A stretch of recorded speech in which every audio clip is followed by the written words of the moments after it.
क्या होता है भजन? क्या होती है समाधि? राधे राधे दोस्तों। भक्ति की प्राइमरी क्लास, भगवान की सेवा करना। हाई क्लास, जप करना, 5 माला, 7 माला आदि। इंटर क्लास, सुमिरन करना अर्थात भक्ति में प्रवेश। घर का काम भी कर रहे हैं और जीभ भी सुमिरन कर रही है।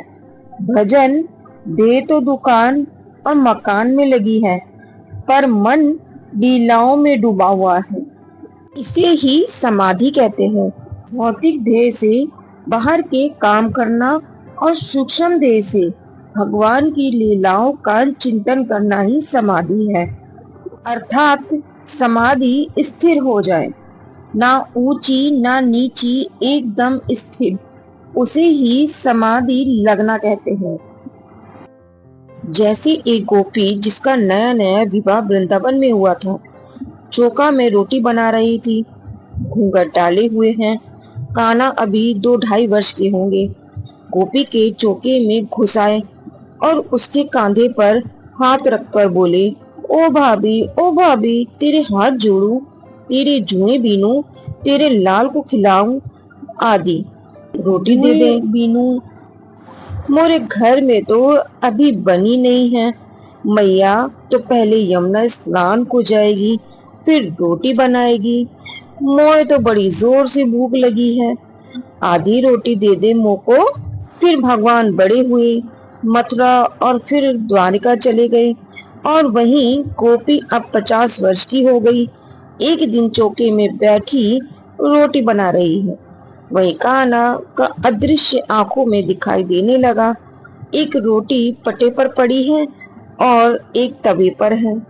गोपी तो एकदम जैसे किसी को मिर्गी का दौरा आ जाता है, ऐसे मुंह फाड़े, हाथ पर फैलाए उसी भाव में डूबी हुई है। तभी उसकी सास ने जब रोटी के जलने की बात आई तो झट से चौके में दौड़ी आई। देखा गोपी तो मुंह बाएं एकदम पड़ी है, जोर जोर से हिलने लगी।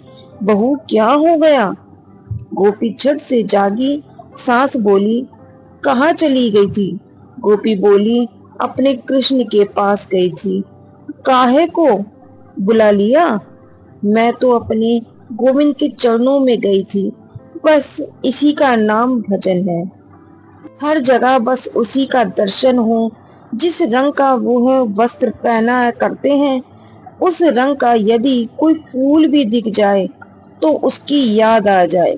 जैसे राधा रानी यदि नीले आकाश को भी देखती थी तो शाम के वरण को याद करने रोने लगती थी।